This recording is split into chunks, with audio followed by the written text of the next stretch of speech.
विडंबना देखिए कि कभी जो रूस यूक्रेन की संप्रभुता की रक्षा कर रहा था, यहां के इलाके के लोगों की रक्षा कर रहा था, आज वही रूस जो है वो कीव का आक्रांता है और कीव में वही चीजें करने की कोशिश कर रहा है जिससे कभी उसने इस शहर को बचाया था।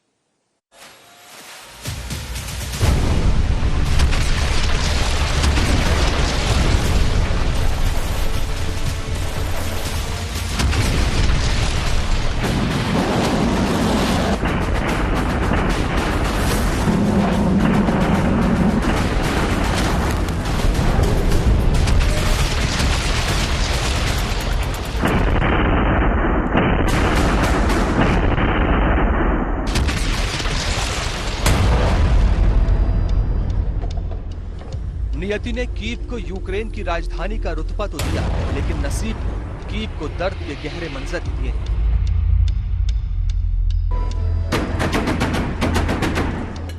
तमाम मुश्किलों के बाद जैसे तैसे कीव अपने पैरों पर खड़ा होता है, अपनी पहचान बनाता है।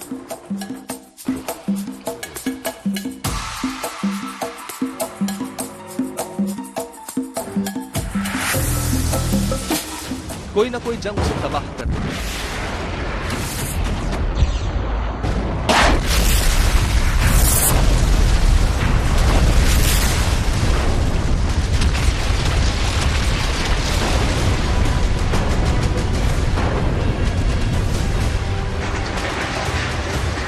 प्रथम विश्व युद्ध ने कीव को रणनीतिक, कूटनीतिक और राजनीतिक रूप से मोहरा बनाया।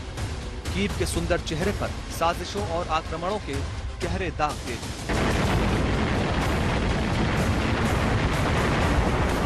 ये इलाका ऐसा है, कीव हुआ, मिन्स्क हुआ, वार्सो हुआ और चेक वगैरह, ये इलाके फर्स्ट सेकेंड वर्ल्ड वॉर में बहुत बुरी तरह से 2 बार रौंदे गए।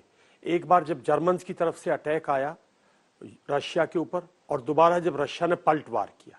कीव में एक बड़ी वो है, एक तरफ नाइपर रिवर है, अगर उसकी तरफ से कट ऑफ कर दो तो पश्चिमी इलाका उसका आइसोलेट हो जाता, 2 हिस्से में बढ़ जाता है कीव। तो ठीक इसी तरह से उन्होंने उस पर किया, और दूसरी तरफ से पश्चिम की तरफ से उनकी सेना ने घेरा, और दूसरी तरफ के पोर्शन को उन्होंने पूर्वी हिस्से से घेरा, क्योंकि उनका पिंसर बहुत आगे जा चुका था जो जर्मन फोर्सेस थी। तो कीव ने उस टाइम पे भी बहुत ही street to street fight, home to home fight, ये सब देखा है, इनकी जनरेशन ने देखा है। प्रथम विश्व युद्ध के बाद सोवियत संघ दुनिया में सबसे बड़ी ताकत बनकर उभरा और यूक्रेन उसका हिस्सा बन गया। कीव भी इसी के साथ यूएसएसआर का हिस्सा बन गया था। कीव ने धीरे धीरे खुद को संवारना शुरू कर दिया, लेकिन जंग की सनक ने द्वितीय विश्व युद्ध को दावत दी।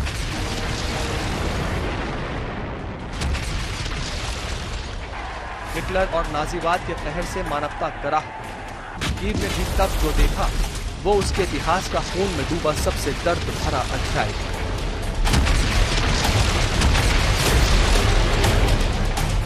द्वितीय महायुद्ध में पहले तो लड़ाई झेली, और लड़ाई के बाद अत्याचार झेले नाजीज के, जैसे सिटी कंट्रोल करते हैं, जैसे पॉपुलेशन कंट्रोल करते हैं, पॉपुलेशन कंट्रोल में जैसे इनको लेबर के तौर पे यूज किया गया, जैसे इनको इन्फॉर्मर्स के तौर पे यूज करने की कोशिश की। जैसे यहाँ पे आजकल जिस चीज की बात बार बार उभर के आ रही है कि वहाँ पे कुछ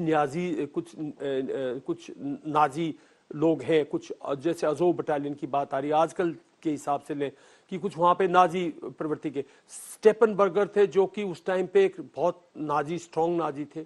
उन्होंने पॉपुलेशन को, यहीं की पॉपुलेशन के नहीं, उन्होंने बहुत ही अत्याचार किए हैं यूक्रेनियन पॉपुलेशन पर जर्मन्स ने सेकेंड वर्ल्ड वॉर में, और उनको बहुत ही, मैं समझता हूं, एक स्लेव्स की तरह ट्रीट किया है, उनसे लेबर करवाया है, उनसे जगह जगह उस ठंड में 1942 के विंटर्स में, 1941 के विंटर्स में जिस तरह से इस पॉपुलेशन को यूज किया है एज ए लेबर, एज मतलब लड़ाई के अपने उसको बढ़ाने में इरादे में, उनको टेम डाउन करने के लिए, ताकि वो उनकी फिलॉसफी माने, मैं समझता हूँ बहुत अत्याचार हुए, बहुत लोगों को मारा है। द्वितीय विश्व युद्ध के दौरान सितंबर 1941 में हिटलर की सेनाओं ने कीव पर कब्जा कर लिया।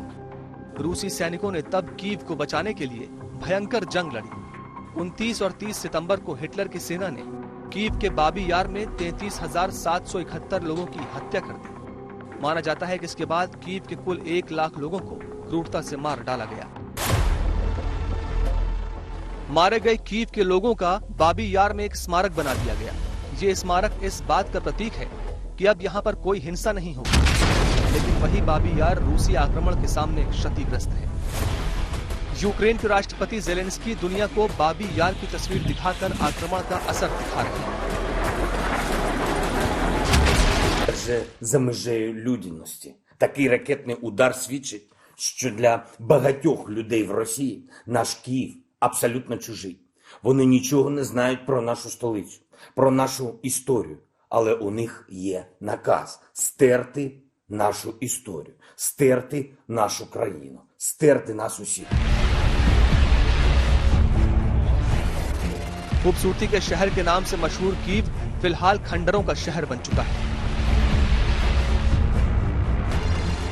नियति उसे एक बार फिर वहीं ले आई है जहां से उसे फिर से संघर्ष में जाना है।